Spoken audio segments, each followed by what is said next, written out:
If you can't get that shift from opposing sides agreeing somewhere in the middle to same team, same purpose, you don't have a Morby method. The And chance I of have to failure talk and to the wasting seller. money is extremely high if you don't have that. Advanced creative financing. It's a whole Absolutely. different tier than seller finance, than sub two. It shouldn't be, oh, this is my first creative deal. I can do a large down payment. If Absolutely it, not. Nick and Mike, you guys have been working Morby methods lately. We've been doing a lot of consults. People are talking through the deals. They're telling us what their offers are and how people are willing to do these. However, we find that on the back end, it's not as easy it's really easy to explain. Here's the problem with the Morby method for a lot of people. It's easy to explain what you intend to do as far as the outcome, but people are not committed to success because it's an uphill climb. And it's easy for if you're climbing a mountain, it's easy for some of those handholds to break away. And are they committed to grabbing or finding the next one or reaching or working with you to find the next place to latch onto and continue climbing? Or are they just going to bail out? It's a great question. I think in general, a lot of individuals who start thinking about Morby method think it's a very straightforward seller financing deal without understanding the mechanics behind the third parties that are in play. And some of them don't even like working together or knowing about each other. And then how do you do that without deceiving anyone and committing fraud? It gets kind of tough. It takes some very specific paperwork. Yeah. And the Yeah. paperwork is what's intimidating to a realtor, a wholesaler, a seller. They just get all these documents and they're like, what? I thought I just signed in one place. Yeah.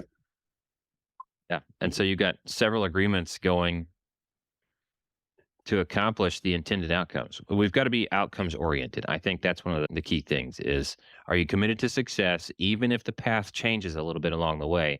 And if you're I think one of the things for people, just conceptualize sitting across from the table face to face. I want this, I want this. Okay, here's a contract, you agree. There's that. That's the traditional transaction. But what we need in a Morby method is I want this, I want this. Okay, nothing else is working for the seller. I have a solution, and you talk through, and it's like, okay, I could do that. Are you sure you have no other options? Is this the only way to get this done? Because I would like to do it, but I need to know you're committed to success. And so it goes from face to face across the table to kind of sitting on the same side. So it's you two against the world. And how do we together move forward and make this deal happen? Mm. Realtor, get out of the way. Let me do it the way we need to do it. Stuff like that. It's not that we have to kick the realtor out or not pay them or anything like that, but is the seller on your side committed to success or not? And if you can't get that shift from opposing sides agreeing somewhere in the middle to same team, same purpose, you don't have a Morby method. Yeah. The And chance I of think Have to failure talk and to the wasting seller. money is extremely high if you don't have that. and I think another big issue that we keep running against is terminology. We're Yeah. talking about a deal that in the way it's explained, in essence, is mortgage fraud in a lot of ways. We're And getting a if you down do it wrong, it is. and a second note on top of a property that's seller financed and getting a third party lender coming in who most of the time, I would say 99% of the time, does not want to see an additional lien on the property at the point of sale. Hmm? And when they sniff it out, I just got a message yesterday about it. Someone's been talking about how we know about Morby, and it's an example of a third party. Hey, Nick, I have 2 deals that are supposed to close this week, but at the last minute, the attorney has been difficult about disbursement on a Morby method. Can we talk? What do you think the number one reason is here?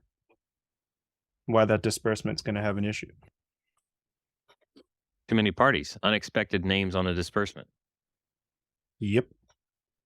Who is Oh, the it's what? money from a third Yeah. party lender who's not part of my LLC. Here we Well, you go. can't do that. Yep, you can't do that. And title companies know that the traditional path is no second positions allowed. You can't borrow down payments. That's not a thing. That's not allowed. It's not a thing. So your entry strategy is extremely important in order to achieve success on the way out. And the other problem is that And why you need the seller on your side is that anybody can throw a wrench in there. There's a lot of like sniff tests going on and they're subjective. Anybody can be like, nope, I'm out. I don't like this for any reason. And so everybody has to be on the same page.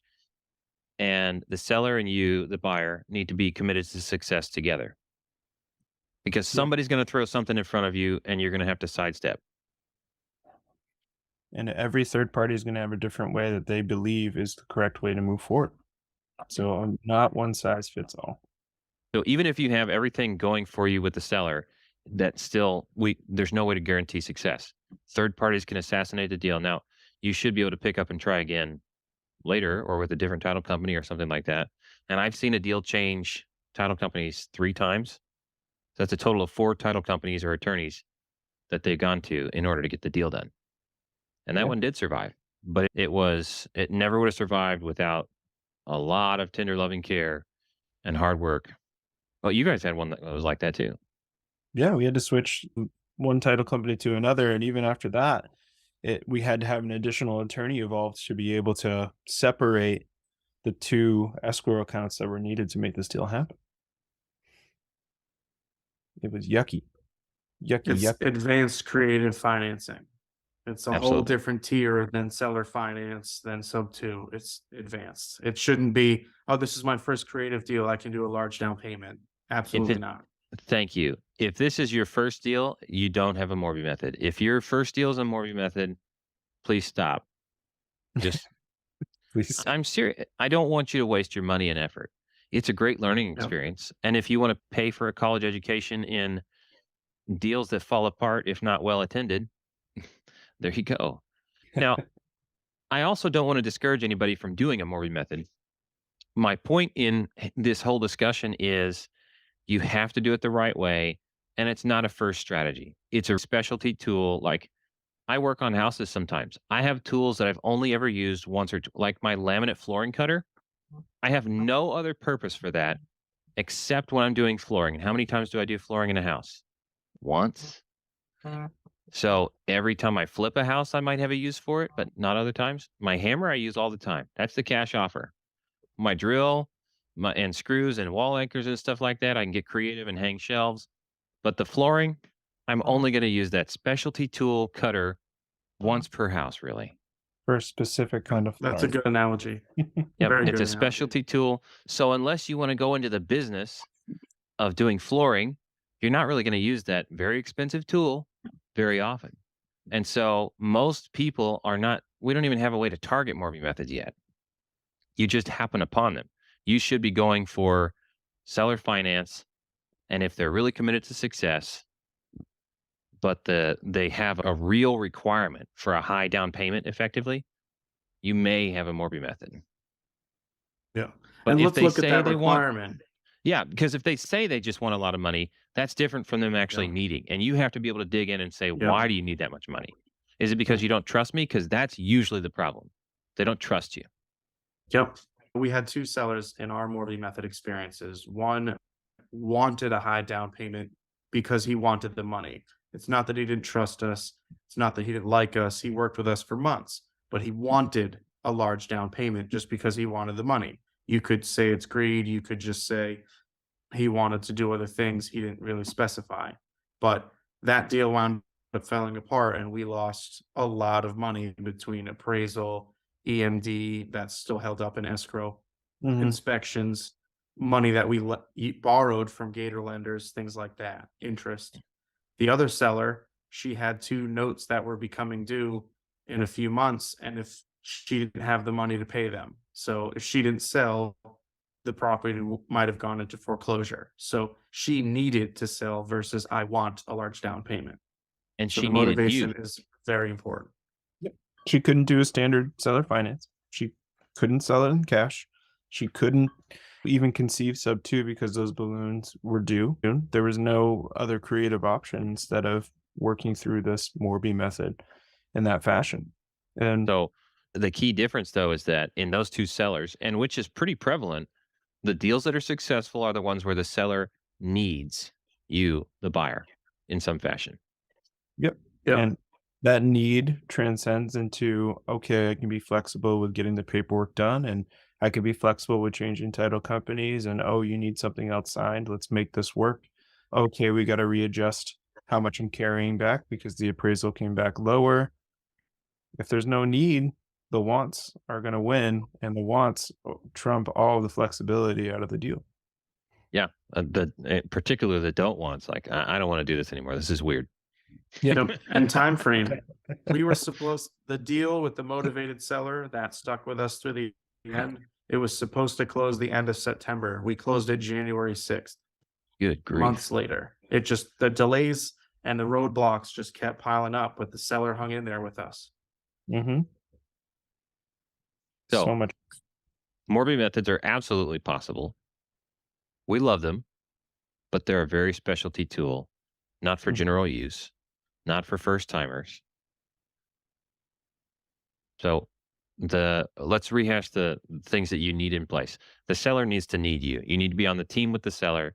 You can't go through an agent. You have to have direct communication with a seller, and they need to be committed to success. What else have we got? Mm. If there's a third party, you need to be able to communicate with the seller directly. You need to Expect- understand where your funding is coming from. Yeah.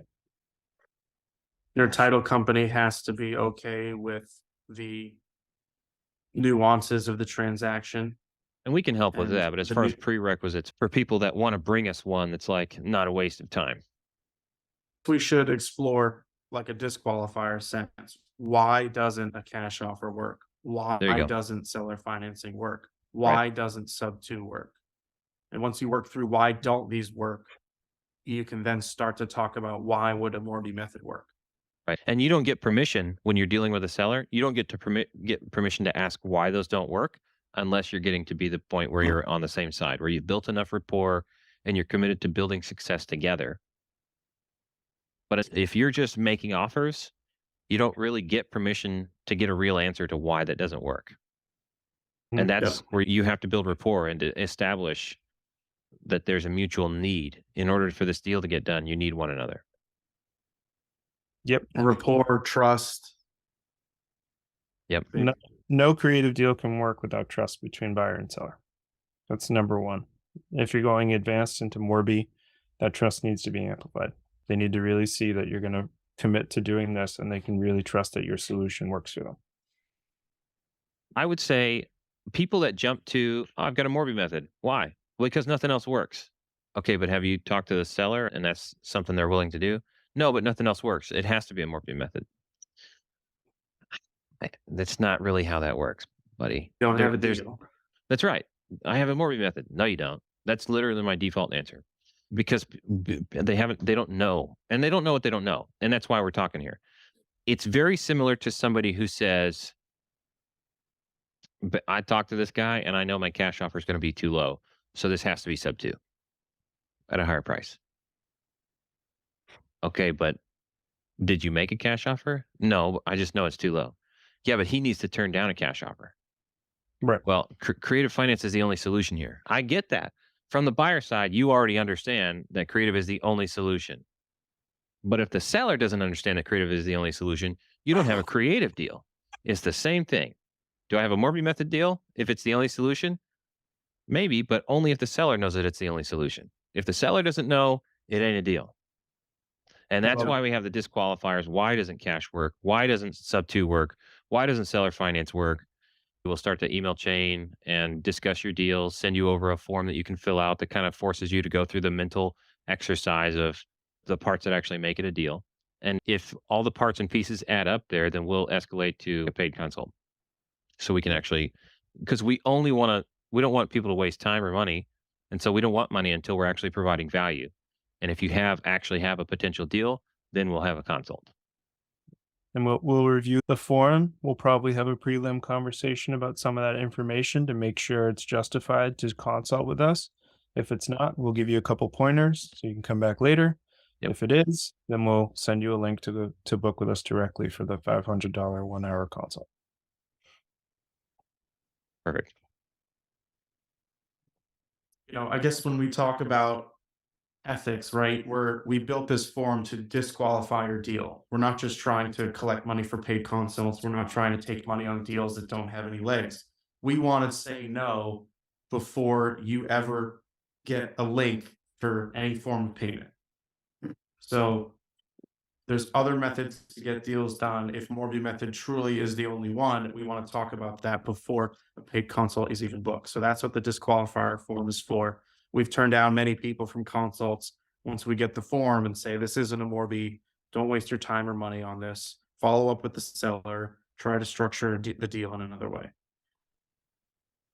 Yeah, and I will only do business that way with that integrity. I don't want the money from somebody who's dissatisfied. And so I try to set every deal up to be as successful as possible. Even if the deal falls apart, I want the business transaction between our clients and us to be such that they're like, wow, you guys did a great job. It really sucks that that deal didn't go through, but thank you. Great work. Yeah, I agree. I think at the end of the day, Yep. we We're want a team as well. for the best possible success by being a member of the team and providing the best possible service, which is why we're so stingy about what we're accepting up front and how we're moving forward. Because if we can't provide that service with the price that's included in doing this transaction, it will feel like we're collecting money for no reason. And at the end of the day, if we can't provide value, what's the point of creating a service like this in the first place? What did you say a Morby method is like, Caleb? A box of chocolates. I don't know. You never know what you're A going to get. That's newborn true. baby. Oh, It's a newborn baby. When that baby is born, you have to pay full attention to it. oh You yeah. have You to got to make sure- drop you everything have to else. make Like, sure- you have to make sure it has everything it needs to stay alive. And Yep. some are easier than others, right? Some babies, some newborns are easier than others, but it still requires a lot of attention.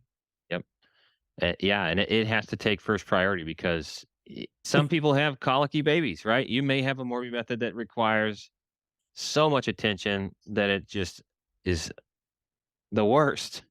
And that happens Yep. from time to time. But if that's the type of deal you got and you're going to keep it to the finish line, you got to be able to dedicate that attention. You don't just pick up a Morby method and toss it onto the pile of deals you're doing and hope the transaction coordinator is keeping on track. That's not how that works. It's involved. Even if you don't have a transaction coordinator, or even if you do hire one, it still needs your time and attention. It still needs constant feedback from us to you about what's going on and what needs to happen. When we were doing it, it literally consumed every other piece of our lives. We were talking to title companies and the lender multiple times a day. We couldn't get any consistent workflow done with anything else until we were able to figure out what was going on with that specific problem that we needed to solve. It was all hands on deck. Look at it this way too. The reason the line of communication directly with the seller is so important. 2 months after we closed our most recent Morby, the seller is texting me and asking me questions that the wholesaler said they answered months prior to closing, and the seller had no idea. So the wholesaler was lying to us. The seller had no idea what we were talking about on some of the details of her payments, on her equity, and things like that. And it's easy for us to handle once we have that open line of communication and we're building that trust because we're in this deal for at least 5 years with the seller. So, hey, here's my number. Call me with any concerns. She did. Hey, where's my payment? What do you mean? It doesn't start for another month. Oh, they told me this. And I showed her the paperwork. No, it says this. Oh, that's not what they told me. Okay, well, they lied to you. So your open line of communication as the buyer is very important because you're the one maintaining that relationship over time. And you can use that with the realtor. You can use that with the wholesaler. Hey, you're only in this transaction until it closes. I'm in it for the long That's right. haul. So why can't I talk to the seller? Yeah, you absolutely must be direct to seller as far as communication goes. I don't care if there's a realtor involved. I don't care if there's a wholesaler involved. That's fine. If you're the end buyer and you don't have direct communication with the seller, you don't have a Morby method. It's not going to work. You have to be able to have that communication. I'm Here's unwilling to one. take on a Morby method deal where the buyer does not have direct communication with the seller. Again, I don't care about the other parties being involved. They can tag along and do whatever, but the control of the deal needs to be Party C, the end buyer. Party B can just follow along, and party A and C need to be able to get together and do the deal. Psychology of a Morby method. The psychology behind a seller refusing certain offers and saying yes to others. It is a process. It comes down to them understanding and believing that they had a certain way that they were going to move forward with something and realizing that they're not going to be able to get that certain solution, aka a high cash offer for their property because they believed it was this amazing home, and they realize the condition or the location isn't going to be the same as the house that sold down the street for 150,000. So what they believed 150,000 worth of houses sitting there for 6 months, now they have to deny your low cash offer of, I don't know, let's say you're really cutting them down at $90,000, or they can accept other opportunities that could be more creative, sub to seller finance. And then if those two fail, potentially Morby method. I would say that deals have a lot to do with communication skills, controlling the narrative, the terminology you use and how you use it, and then walking the seller through the steps so that they realize what the deal has to be, not what they want it to be. They have to realize that if they Right. wanted this one thing, sorry, it's off the table. Not because we're saying it's off the table, but because they realize or they decide, because people will always go back to, well, isn't there a simple cash offer? Yeah, that was like $7. Did you want it? Because I'm happy to do it. No, that won't work. Okay. So we're back to not cash. My $7 cash offer stands, sir. So if you ever want to revisit that, we can always go back to it. But you're telling me you have to have the seller tell you why the cash offer doesn't work, or you haven't pitched cash. You can't just say, yeah, I know you won't accept my cash offer, so let's move on. No, they have to tell you no. They Yeah. have to disqualify it. They have to rule out the cash offer is not even an option for them. They have to understand why you're offering something so low. So you've got, is it the 5 stages of grief? Mike, you ought to know this. You're Yeah. a firefighter. You have to deal with people in shock and things like that. What are the 5 stages of grief? You need to accept it. Okay.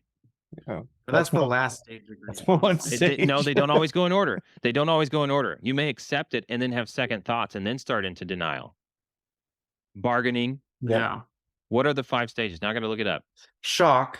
Shock's the first one. You don't believe it's happening. Denial. So you have shock, denial. People usually get angry about it.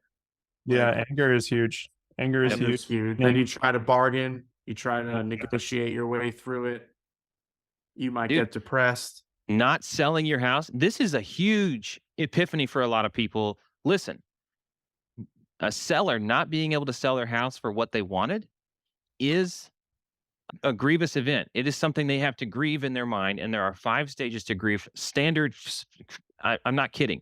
There's not in any particular order. There's denial, anger, bargaining, depression, and acceptance. They don't have to go in order. You may initially accept, right? So if something traumatic happens in your life, you may accept it because you haven't had enough time to process it, and you're like, fine.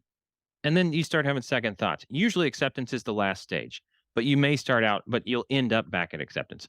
But the seller can be in complete denial that their house is worth less than what they think it's worth. They have to get through that. You can't skip the grieving process and get them to accept your offer until they realize that all the other options are off the table and that they've lost. They can get angry, and we see that a lot. They're mad about your cash offer. Now, you may be offering less than it's worth, but they still have to reconcile with the fact that it's not going to earn as much as they wanted it to. Bargaining, that's an extended phase. They're like, well, it's got to at least be worth this, right? You got to at least do this for me. Right. Depression, we On don't a see Morby, depression a lot on the. bargaining We don't see a lot of depression outwardly expressed in the negotiation phase when you're talking to a seller over the phone. It might be post sale. And it could be post-sale. Post sale It or could be, post offer. It may be Yeah. talking to their husband or Well, wife, and bargaining. kind of commiserating about, I guess it's not going to work out the way I wanted it to. It doesn't have to be like suicidal depression about the value of their house, but there is a depression in their mood and they don't like it. They're not happy about not selling for State. what they wanted to. Yeah. Yep. So Bargaining if it, can happen post sale on a Morby method. yeah, Or and a You know, creative I just what's that? any creative deal, really. Like, Yep. oh no, we agreed to these terms, but now I'm in a bad way, and I'm hoping you can give me more money per month. Yep. Or oh, I know we said that we weren't going to. We were going to leave this in place for 5 years, but it's looking like I'm having a hard time to afford my lifestyle. Can you do it in a year or two? You know, no, sorry, sir, you agreed to this. This is, or ma'am, you agreed to this, and this is the Yeah. way it is. Because these deals, it is a relationship. It's not you're out of the transaction. So if you're committing to at least 5 or 7 or 10 years of you making payments to this seller or whatever it is, they're gonna reach out to you with a problem. They hopefully not, but you never know. Hey, like you said, Nick, my situation's changed. I need this money now. What can we do? Do you really want to tell them, look at the contract, buy? No, you want to have a good line of communication. You want to have a good relationship with that seller. Look at the contract. Bye. You know, that's what banks do. Savage. That's what banks do. Yeah, nobody better call me a what bank you signed? What is Here's it? our say? terms. Buy. because they don't negotiate either. They set the terms and you agree to Yep. their terms, right? If it's a negotiation, then yeah. So before you can get to the creative stuff at all, much less Morby method, which is like the extension, the far end of creative, you don't get to skip to the end. You don't even get to skip to the middle. You have to go through, you have to have your seller go through those 5 stages of grief, basically about the cash offer, about MLS, about keeping it, cash realtor, and keeping it. If you have not disqualified those 3 things, you don't have a creative deal. When creative is the only thing left, now you're in the right ballpark. And if other creative deal types don't work, now you've got a Morby method. So that's stage 5. Stage 5 clinger, baby. That's what you have to have a Morby method succeed. You need a stage 5 clinger. Get them to the acceptance phase. Yep. Anger, cash offer, you can trigger that real quick. Yep. Even with the others. So as you go through and you ask, why won't these offers work? You may need to build more rapport before you get to the point where they'll give you those answers. They may get angry that you're prying into their life. It's like, that's because they're not committed to success with you. They haven't accepted or realized the loss of what they wanted to do. Yep. And so if somebody wants to get started with us on the Morby method stuff, how can they connect with us to book an initial consult or run through disqualifiers? Well, they have to reach out to Mike and I directly Okay. at the disqualifier form. Morby method at creativetc.io. Send a message there and we'll get started with you.